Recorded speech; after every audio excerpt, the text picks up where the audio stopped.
Election mode में आ गई है और ऐसे में पार्टी कार्यालय में हुई प्रदेश कार्य समिति की बैठक में 22 बड़ी जीत को लेकर के नई रणनीति पर चर्चा भी इस दौरान की गई है और एजेंडा तय किया गया।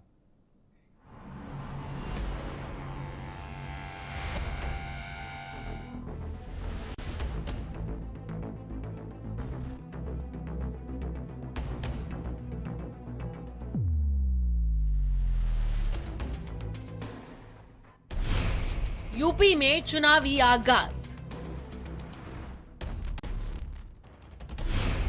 इलेक्शन मोड में आई बीजेपी।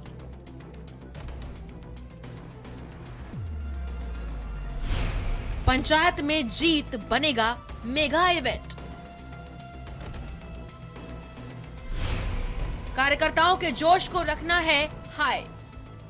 आगामी विधानसभा चुनाव में भले ही 6 महीनों से ज्यादा का समय बचा हो, लेकिन अभी से ही सभी राजनीतिक दल अपनी जमीन मजबूत करने और चुनावी रणनीति को बनाने में जुट गए हैं। प्रधानमंत्री नरेंद्र मोदी के काशी दौरे के बाद तो बीजेपी पूरी तरह से इलेक्शन मोड में नजर आने लगी है।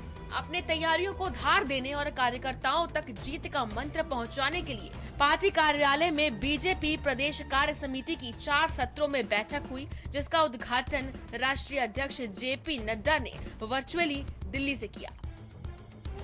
साथ ही पिछले 4 सालों में यूपी में हुए परिवर्तन को गिनाया। Uttar Pradesh in the last 4 years has become a state। पिछले 4 साल में ये एक ऐसा प्रदेश बन गया है जो one of the leading states of the country बन करके खड़ा हुआ है।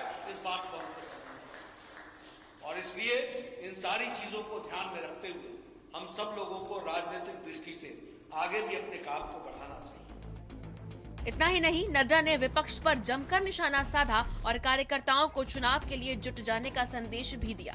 कहा कि उत्तर प्रदेश कुछ सालों पहले भ्रष्टाचार, जातिवाद, भाई भतीजावाद की जंजीर में जकड़ा था, मगर बीते 4 सालों की बात की जाए तो प्रदेश अब महामारी से बाहर निकलकर देश को लीड करने वाला प्रदेश बन गया है। यही उत्तर प्रदेश अगर हम याद करेंगे तो जातीय आधार पर सत्ता को लेकर और सत्ता का दुरुपयोग करके किसी समाज के वर्ग को साथ देना और किसी समाज के वर्ग को प्रताड़ित करना, यह उत्तर प्रदेश का ऑर्डर ऑफ द डे हो चुका था। विकास नाम की चीज नहीं थी।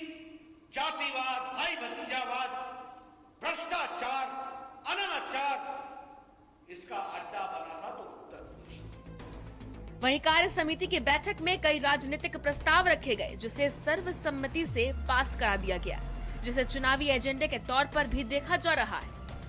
पारित प्रस्तावों की बात करें तो पिछले 4 साल में कानून व्यवस्था बेहतर हुई। कोरोना काल में सरकार के बेहतर कदम, नवनिर्वाचित पंचायत प्रतिनिधियों का सम्मान, कोविड वैक्सीनेशन कार्यक्रम की तारीफ, खाद्यान्न वितरण योजना को बनाएंगे मुद्दा, मिशन 22 की तैयारियों का रोडमैप तैयार।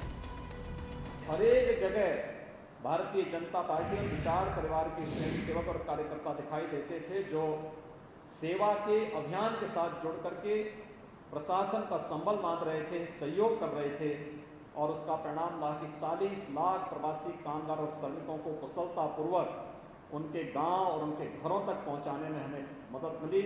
आज उसका परिणाम है कि प्रदेश की प्रथम लहर से सफलतापूर्वक मुकाबला करने के बाद द्वितीय लहर को भी हम लोगों ने बहुत मजबूती के साथ आदरणीय प्रधानमंत्री जी के मार्गदर्शन में मुकाबला किया। आदरणीय राष्ट्रीय अध्यक्ष का नेतृत्व एवं प्रधानमंत्री आदरणीय नरेंद्र मोदी जी की पूर्ण पारदर्शी एवं भ्रष्टाचार मुक्त शासन प्रणाली एवं यशस्वी मुख्यमंत्री माननीय योगी जी आदित्यनाथ जी की स्वच्छ ईमानदार छवि तथा करोड़ों कार्यकर्ताओं के परिश्रम की पराकाष्ठा और बूथ बूथ संगठन के सशक्त ढांचे एवं संवेदनशील एवं सर्वकारी राजनीति के बदौलत 2022 में पुनः एक बार प्रचंड जनादेश प्राप्त करेंगे। चुनाव में बम्पर जीत और कोरोना काल में खाद्यान्न वितरण योजना, इन दोनों मुद्दों को लेकर जनता के बीच जाने की तैयारी में जुटी बीजेपी को बैकफुट पर लाने के लिए विपक्ष को एड़ी चोटी का जोर लगाना पड़ेगा। ब्यूरो रिपोर्ट, भारत समाचार।